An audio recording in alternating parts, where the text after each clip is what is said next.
Okay, let's unpack this. We are diving deep today into what feels like a major architectural step forward in sequence modeling. The paper is MS-SSM, a multi-scale state space model for efficient sequence modeling. This is incredibly timely. I mean, for those of us tracking the post-transformer landscape, this is the whole game, right? We're all trying to get that high expressivity, but without the computational nightmare of quadratic complexity. Right. And state space models, SSMs, they offer that scalable, attention-free promise. You get that quasi-linear training cost, which is a huge deal. It is, but as you know, those benefits have always come with some pretty fundamental limitations. And this paper, MS-SSM, it's really a direct attack on those core weaknesses. Well, let's define them for everyone. When we're looking at standard SSMs, what are the two big problems this paper is trying to solve? It really boils down to memory management and structure capture. First, traditional SSMs have a severely limited effective memory. Meaning, if you want to capture long-range dependencies, you have to do what? You often need an impractically large state size, your variable non-dollars, and that just defeats the whole purpose of efficiency. Okay, so that's problem one. What's the second? The second is they inherently struggle to natively model complex multi-scale dependencies. Think about the kind of hierarchical structures you see in time series or language or images. SSMs are great integrators, but they're pretty poor structural analyzers. So the mission here is clear. We need to keep the linear efficiency of the SSM framework, but drastically increase its capacity for long-range recall and for understanding structure. Exactly. And the core innovation to do that has to be this multi-scale framework. They process sequences across different resolutions using specialized state space dynamics, and this is key, an input-dependent scale mixer. It's basically injecting multi-resolution power into the temporal efficiency of the SSM. All right, let's ground ourselves in the basics for a second. The standard SSM, it's a linear time invariant system, an LTI system. It integrates information with that classic linear recurrence, a T-bar at P1 plus bar EBs. In that linearity, that's where the speed comes from, right? It lets you use the convolution theorem, FFTs, and get that quasi-linear scaling. That's the classical view, the highly efficient view. But, performance required an evolution from that to get any kind of context awareness, to let the model actually condition its memory on the input models like S6 and Mamba, had to move toward input-dependent SSMs. Which means those key discrete parameters, the state transition matrix, the input projection, the delta state, and that discretization step delta, they become dynamic. They become functions of the raw input $6. Right. It's essentially an input-dependent gating mechanism. It injects the context you need to even begin to compete with attention. But that's the trade-off. It is the fundamental trade-off. You get much better expressivity, but you lose that super fast convolutional formulation. You have to rely on other tricks like the associative scan for parallelization. And even with that expressivity boost, the underlying memory mechanism still suffers from what you called fading memory. Yes. Fading memory. It's such a good description of the problem. So for you listening, how does the paper actually define that limitation formally in terms of that state transition matrix? The effective memory capacity is very tightly linked to the eigenvalues of that matrix. Formally, the capacity is inversely proportional to the distance of those eigenvalues from the unit circle. So if your eigenvalues satisfy, say, lambda, your effective memory capacity is only about 1 delta. Okay, so if I need my model to remember something 1,000 steps back, that delta needs to be tiny. You're pushing those eigenvalues infinitesimally close to 1. Exactly. And conceptually, what that means is a single SSM channel either needs an absurdly large internal state non-dollars to capture everything, or it just risks forgetting information too quickly, especially those lower frequency global trends. We're trying to do too much with one tool. You can't ask one single homogeneous state transition matrix to capture both fine-grained local details and these long global trends. You can't. And that necessity is precisely why they turn to multi-resolution analysis. And that's where the architecture gets really interesting. It truly diverges here. Since you can't just keep increasing non-dollar linear, MS-SSM brings in a tool from signal processing, specifically the stationary wavelet transform, or SWT. And the choice of SWT over the more common discrete wavelet transform, DWT, that's a really critical technical choice. It shows they really get signal processing. What's the difference? Why does it matter? Well, DWT works by recursively filtering and then downsampling the signal by half at each level. That downsampling step, it results in a representation that is not translation invariant. A small shift in the input can cause a huge unstable change in the output coefficients. which for sequence modeling is a massive liability. You need to capture dependencies regardless of their exact position. It is. SWT solves this by just skipping the downsampling step entirely. It maintains the original sequence length across all scales, which gives you a redundant representation.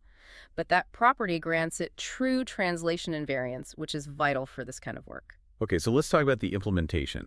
They're not just using fixed classical wavelet bases like Dobachis or something. No, which is another really smart move for expressivity. The recursive decomposition, from the approximation coefficient all-hals into the new approximation as and the detail else, that's all done via convolution, specifically with upsampled filters and bypases. But the crucial detail is that these filters are learned, right? That's the key. The model uses a causal depthwise 1D convolution, a con 1D, with trainable filter weights. So instead of being locked into some fixed basis, the model is free to learn the optimal low-pass and high-pass filters for the specific dataset and the specific task. And that flexibility, that must be a huge driver of the performance. It's a massive driver. You see it clearly in the results. So once this multi-res convel block does its thing, it transforms the input $6 into, what, $6 plus Eklund scale representations. Which brings us to the core architectural block itself. Exactly. The MS-SSM block takes these Euler plus Loestrich scale representations plus the original signal and feeds them into an array of parallel independent SSMs. So if you use, say, Hess-33 scales, you end up with 5 parallel SSMs running at the same time. Now that sounds computationally expensive on paper, 5 SSMs instead of 1. You'd think so, but because dollars is usually small, like 3 or 4, the complexity stays really efficient. The multi-scale convolution itself only adds a minimal linear overhead of LKS dollar. So it's an elegant trade-off. You get the expressivity of a multi-resolution system, but the overhead is just a small linear factor. Right. But it's not just about stacking parallel SSMs. The real magic, the real synergy, comes from how they manage them. You're talking about the specialized memory strategy, the scale-dependent initialization. This is their direct, elegant attack on the fading memory problem. We already said that capturing global low-frequency trends needs long memory eigenvalues close to 1. So they just initialize them that way? They do.